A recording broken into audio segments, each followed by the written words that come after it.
네, 우리 계속해서 창세기 말씀을 보고 있는데 어느덧 창세기 45장까지 왔습니다. 우리가 창세기 말씀을 통하여 하나님께서 우리의 인생을 창조하시고 또 이끄시는 분이심을 또 고백하며 나아가기를 원합니다. 지난 주일에 이렇게 하랑이가 서울에 있는 이 하랑이 요즘에 이제 막 책을 열심히 읽나 봐요. 그러니까 또 막 공룡도 나오고 그리고 또 이제 그 엄마를 통하여 또 하나님 말씀도 듣고 이러다 보니까 그러면 공룡은 도대체 누가 만들었지? 이런 궁금증이 생겼나 봐요. 그래서 이제 아빠한테 물어보니까 아빠가 또 이런저런 이야기를 해주다가 좀 이제 한계를 느꼈는지 주일날 저를 딱 보자마자 하랑아, 우리 이 공룡과 또 하나님 만드신 거에 대해서 목사님한테 물어보자. 목사님하고 같이 이야기하자. 네? 너 궁금하다고 했잖아. 아닌데요? 너 뭐 궁금하다 했잖아. 목사님하고 같이 얘기하자. 저 이제 궁금증 다 풀렸는데요. 어떻게 풀렸는데 저 이제 안 궁금해요. 그래가지고 또 이렇게 같이 이야기를 했어요. 그러니까 얘가 또 이렇게 안 궁금하다 그러니까 아빠가 옆에 같이 있을 테니까 같이 이야기하자. 목사님한테 물어봐. 그랬더니 저는 이제 안 궁금해요. 궁금증이 다 풀렸어요. 이렇게 이야기를 하더라고요. 그래가지고 좀 같이 이야기를 했습니다. 결국에는 하나님께서 모든 것을 만드시고 인도하시고 우리가 다 알지 못하지만 우리의 인생을 주관하여 주시는 분이시라는 것을 우리가 고백하며 살아가는 것 아니겠습니까? 정치에 굉장히 격동하는 시대를 우리가 살아가고 있는데요. 우리가 무엇 하나 장담할 수 있겠습니까? 정말 여러 번의 군사 쿠데타와 여러 번의 탄핵을 경험하였던 이 나라인데 그럴 때마다 우리 이 상대 측의 이 정권이 끝났다. 우리 50년 갈 것이다. 이렇게 이야기했지만 금방 또 바뀌고 금방 바뀌는 것을 볼 수 있어요. 그 누구도 자신할 수 없는 것이죠. 그래서 이때에도 이제 탄핵 심판을 받게 되는 그 당이 이제 또 자신들의 잘못을 뉘우친다면 상대방에 있는 당은 또 정말 우리가 이겼다 이런 게 아니라 겸손하게 우리 또한 그 헌법을 지키고 또 그대로 겸손하게 국민들 그리고 나라를 잘 되기 위한 마음으로 또 정치를 해야 할 것입니다. 우리가 이 세상 살아갈 때도 마찬가지죠. 하루하루 순간순간을 살아갈 때 우리가 어떻게 우리의 인생을 자신할 수 있겠습니까? 그리고 이제 우리가 또 내가 이제는 정말 믿음이 충만하다. 나는 이제 넘어지지 않는다. 이렇게 이야기할 수 있는 사람이 누가 있겠습니까? 우리는 매일매일 순간순간 하나님을 의지하고 하나님께서 나의 인생을 주관하여 주시는 분이시라고 우리가 겸손하게 고백하며 하나님을 의지하며 살아가는 그런 사람들이 되어지기를 소망합니다. 네. 어느덧 창세기 45장까지 왔는데요. 창세기 45장을 통하여 요셉이 형들 앞에서 자신의 정체를 이제 밝히는 장면이에요. 요셉은 드디어 총리 대신이 되었고 이 애굽 땅을 굉장히 잘 다스립니다. 그 잘 다스리는데 우리가 잘 아는 것처럼 7년의 흉년이 먼저 있었고 그 다음에 7년 흉년이 오는데 얼마나 이 흉년이 컸으면 그 전에 7년의 풍년이 기억나지도 않을 정도로 너무나도 힘들고 어려운 시간이 올 것이라고 이야기를 했어요. 그래서 이 요셉은 큰 창고를 지어서 이 풍년의 시간에 이 곡식들을 저장해서 흉년을 대비할 수 있도록 해야 한다고 이야기를 했습니다. 그래서 아주 지혜 있는 사람 한 명을 뽑아서 그 모든 것들을 관장을 하고 이야기했을 때 바로가 볼 때에는 요셉만큼 지혜로운 사람이 없었던 것이죠. 그래서 그 요셉에게 그것을 맡겼을 때에 이제 요셉이 그 일을 너무나도 잘 담당을 합니다. 그래서 바로는 정말 큰 부자가 되었어요. 그 주변에 이 애굽에 사는 사람들 뿐만 아니라 주변 나라에 있는 사람들까지도 처음에는 가지고 있는 재산들 그리고 땅 그 모든 것을 가지고 와서 곡식과 바꾸게 되면서 이 애굽 온 땅이 바로의 것이 되고 그 주변에 있는 사람들까지도 계속해서 바로에게 자기의 재산과 곡식을 바꾸자고 나아오는 것입니다. 그런 상황과 환경 가운데에 이 멀리 살고 있었던 요셉의 형들까지도 그 이야기를 듣고 이 곡식을 얻으러 온 것이죠.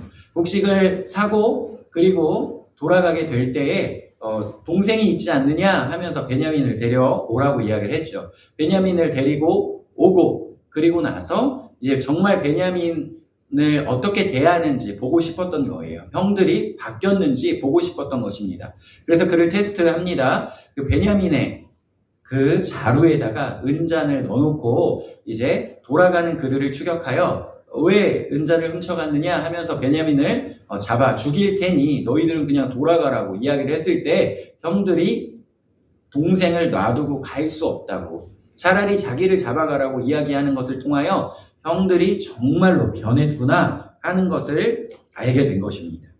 그래서 이제 요셉은 형들 앞에서 자신의 정체를 밝히고 그리고 또 형들을 정체를 밝혔을 때 형들을 심판하고 형들에게 원수 갚는 것이 아니라 형들을 용서하고 그 하나님의 놀라우신 계획이 있었음을 하나님의 인도하심이 있었음을 이야기를 합니다. 우리가 창세기 45장 5절을 다시 한번 읽겠습니다. 시작.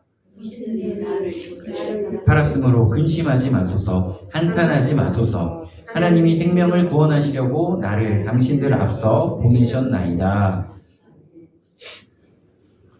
형들은 참으로 두려웠을 것입니다. 자신들이 그렇게 동생을 괴롭히고 먼 타국으로 팔아버렸을 때 동생이 어딘가에서 죽었거나 여전히 노예로 살아가고 있었을 것이라고 생각했지 이렇게 어마어마하게 큰 나라에서 총리 대신으로 마주하게 될 줄은 상상도 못했을 거예요. 그런데 이렇게 마주하게 되었을 때 우리들을 이제 큰일 났다. 심판당할 것이다. 라고 생각을 할 것입니다. 그런데 요셉은 이야기하는 거예요. 당신들이 나를 이곳에 팔았지만 근심하지 마소서. 왜냐하면 하나님이 생명을 구원하시려고 나를 당신들 앞서 보내셨나이다. 이렇게 이야기를 합니다. 이것은 요셉의 마음 가운데 확신으로 온 것이에요.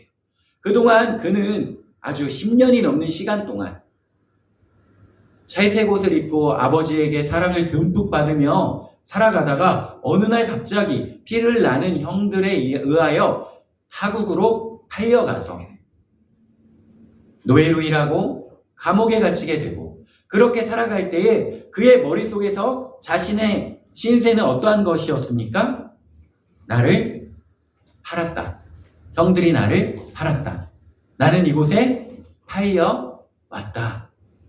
이것이었어요. 그런데 오늘 그 마음 가운데 이것이 완전히 바뀐 것입니다. 어떻게 바뀌었습니까? 팔려왔다 해서 하나님이 보내셨다. 하나님이 나를 보내셨구나.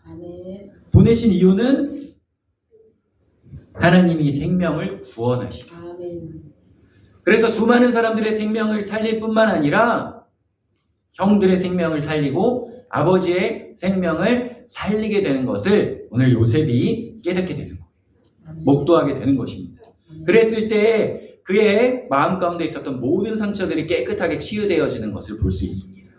그러면 요셉의 삶이 어떠했을까요? 요셉의 삶은 너무나도 상처와 힘들고 어려운 일들이 가득했던 삶이었습니다.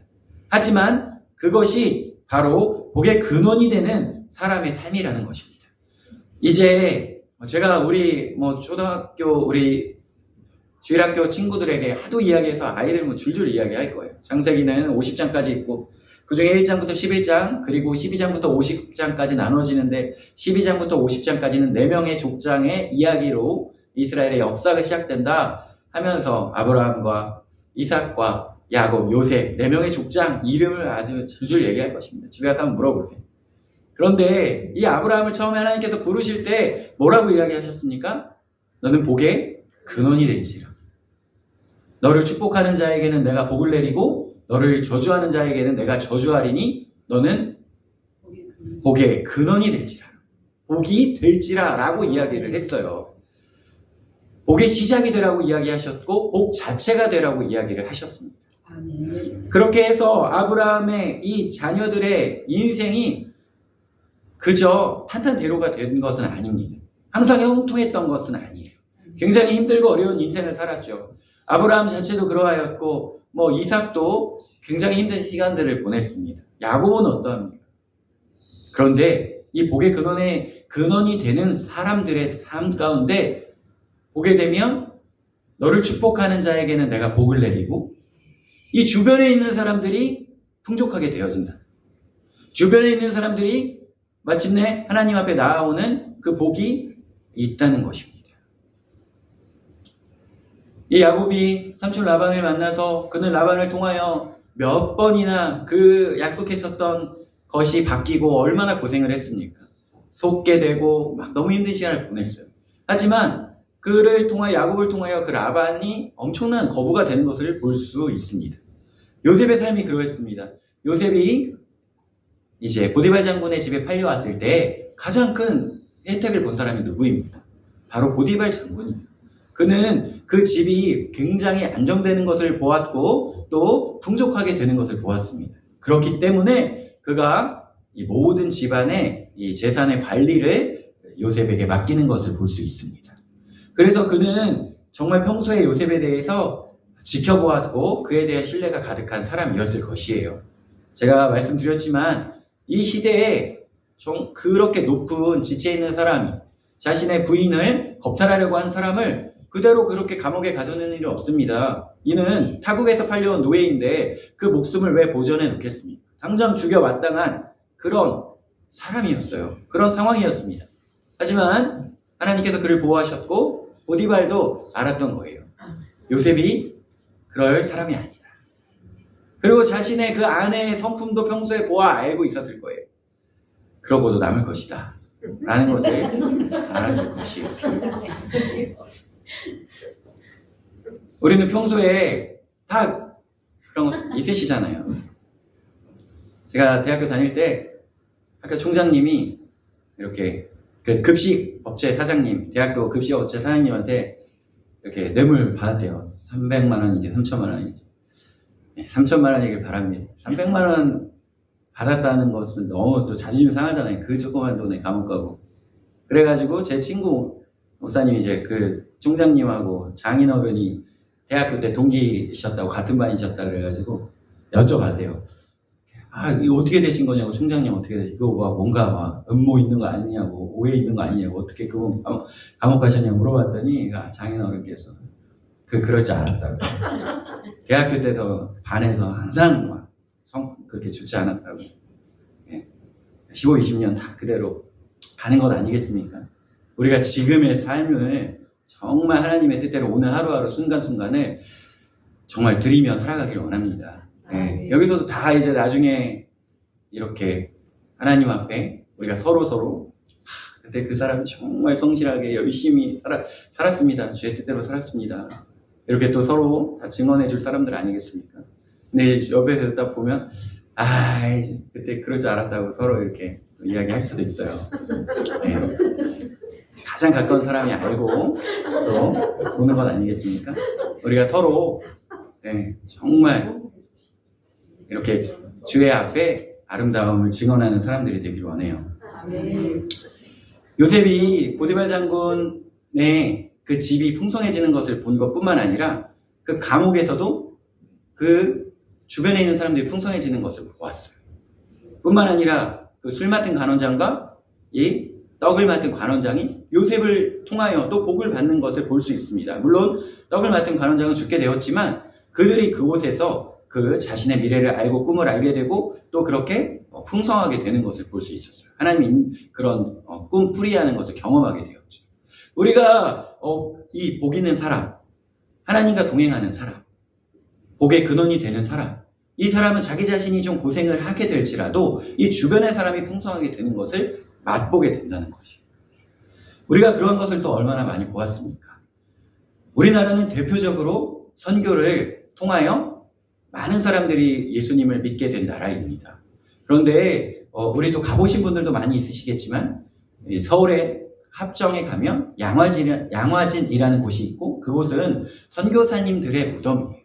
한국에 이제 오셔서 초기에 선교를 하셨던 선교사님들의 그 무덤이 있는데 그분들 중에 많은 분들이 나는 죽어서도 한국에 묻히고 싶다라고 이야기하며 자신의 모든 마음과 또 모든 정성을 들여 복음을 전하는 것에 힘을 쓰셨던 분들입니다.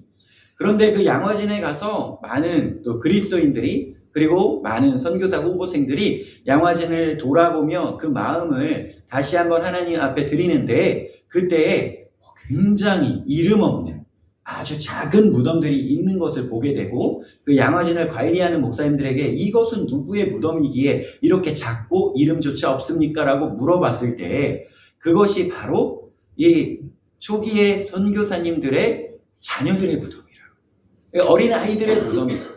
그들은 어린아이 때 이곳에 와서 정말 우리가 이제 아프리카에 가서 겪게 되는 그런 풍토병, 이미 한국에는 있지도 않은 그런 많은 병들 있잖아요. 그런 것처럼 한국의 초기에 와서 지금이라면 정말 간단하게 그냥 이렇게 치료될 수 있는 그러한 병에 걸려서 그렇게 죽게 되는 일들을 수없이 겪게 된 거예요. 그래서 정말 이 머나먼 타국에 그 이름도 없이 또 묘비도 없이 아주 작은 무덤에 그렇게 묻히게 되는 그런 어린아이들의 무덤이 가득하다는 것입니다. 그런데 그러한 선교사님들의 헌신과 그러한 선교사님들의 사랑으로 한국이 어떻게 되었습니까? 한국은 이제 미국에 이어서 선교사 파송 숫자 2위인 나라예요. 뿐만 아닙니다. 이 미국이 굉장히 인구가 많기 때문에 인구 대비로 하면 이 한국이 압도적으로 선교사를 가장 많이 파송하는 나라가 되었다는 거예요. 이게 바로 그 선교사님들의 헌신과 이름도 없이 빛도 없이 죽어갔던 그 어린아이들의 생명을 통하여 하나님께서 이 나라를 그렇게 인도하셨던 것입니다. 이게 바로 복의 근원이 되는 사람들의 삶이라는 거예요. 요셉이 그러했습니다. 그는 보디발 장군의 집에서 그렇게 고생을 하게 되고, 그리고 또 감옥에 갇히게 되고 억울하게 살아왔어요.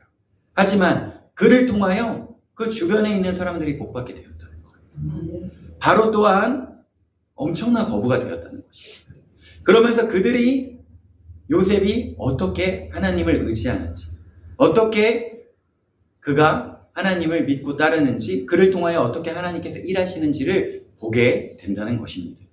우리는 어디로 보내졌을까요? 가정으로, 또 직장으로 우리가 처해진 곳이 있을 것입니다. 나는 왜 이렇게 고생하나?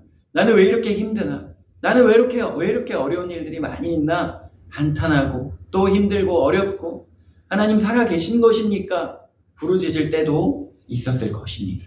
마치 우리의 삶이 요셉의 삶과 같을지 모르겠어요.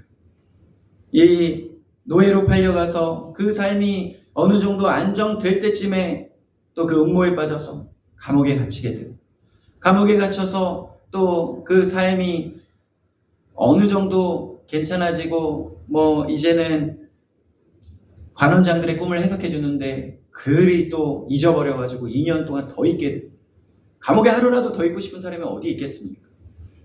원망하기로 하고 또 불평불만하기로 하면 끝이 없었을 거예요.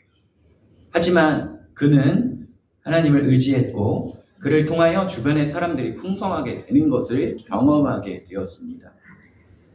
우리가 내 자신이 무언가 잘 풀리지 않는다고 생각될 때에도 이 요셉을 기억했으면 좋겠어요. 그래서 하나님, 나를 통하여 내 주변의 사람들이 복받게 하시고 하나님 그것을 통하여 하나님 일하시는 것을 맛보게 하여 주옵소서. 그것을 통하여 많은 사람들이 하나님의 살아계심을 보게 될 것입니다. 제가 예전에 또 말씀 전하며 이야기한 적이 있는데요. 굉장히 좋아하는 전능자의 그늘이라는 책을 통하여 알려지게 된 선교사님, 짐 엘리엇이라는 선교사님의 이야기입니다. 이 짐 엘리엇 선교사님은 미국 선교사님이고 1950년, 60년대에 활동했던 분이에요. 그 당시에 미국에서 굉장히 그 짐 엘리엇 선교사님과 그 주변의 친구들 대여섯 명이 함께 아주 20대 때부터 선교사가 되겠다고 헌신하고 공부를 열심히 하고 그렇게 헌신했는데 굉장히 명문대학교를 다니는 전도 유명한 젊은이들이었다고 합니다. 똑똑했고요. 그들이 에콰도르라는 나라의 아주 깊은 부족의 사람들에게 복음을 전하러 갑니다. 그리고 그들이 그곳에 갔을 때에 이 원시 부족, 이 사람들은요, 아직까지도 서로의 그 부족끼리 싸움을 하고, 그리고 심지어 인육을 먹는 그런 풍습들이 아직도 있는 그러한 나라들이, 그런 부족들이었어요. 그들의 공격을 통하여 이 짐 엘리엇 선교사님과 동료들은요, 그렇게 언어를 공부하고 이 선교를 철저하게 준비하고 그 부족에게 들어갔는데, 선교의 선자도 말하지 못하고 예수 그리스도의 예자도 얘기하지 못하고 그 부족의 공격을 통하여 죽게 되었어요. 다 죽게 되고 그 해변에 시신으로 발견되었습니다. 그 소식이 미국 전역에 기사로 전해지게 되었는데 그 기사의 타이틀이 이게 무슨 낭비인가? 이 젊고 똑똑하고 명문대학교를 나오고 이 전도 유망한 학생들이, 이 젊은이들이 왜 그 이름도 없는 나라의 부족에 가가지고 한마디도 전하지 못하고 바로 죽게 되었는가?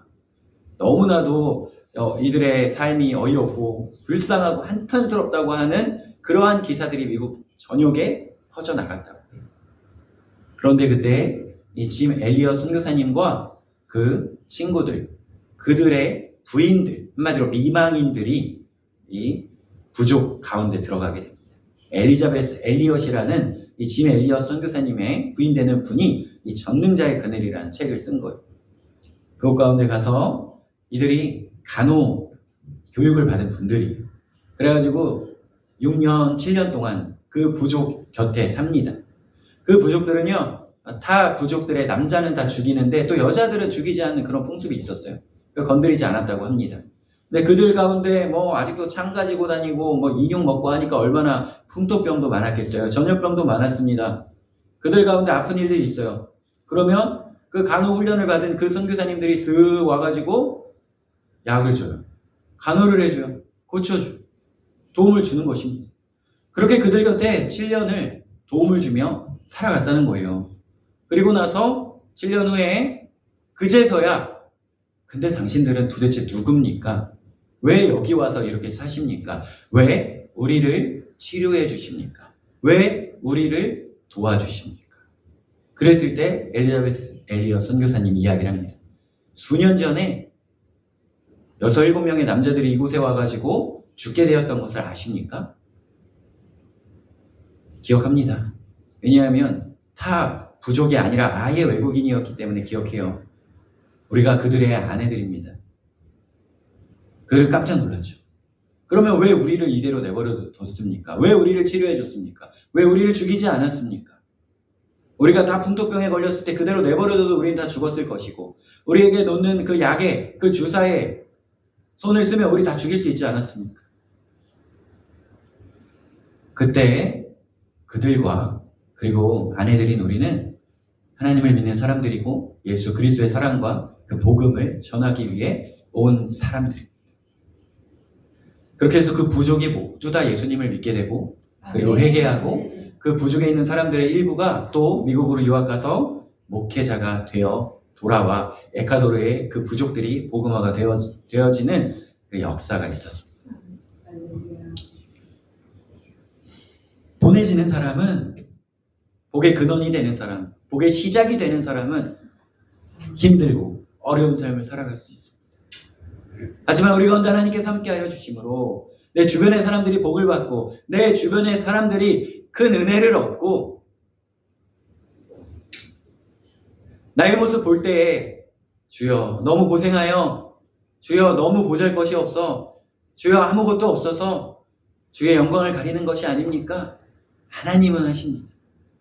하나님은 그 복의 근원을 사용하신다는 거예요. 부유함으로 어떤 보기에 세상적인 성공으로 잘 되어진 것으로 쓰는 것이 아니라 하나님께서는 그 사람의 그 고생과 그 사람의 헌신과 그 성실함으로 나아가는 것을 보시고 사용하여 주변의 사람들을 주 앞에 나오게 하신다는 것입니다.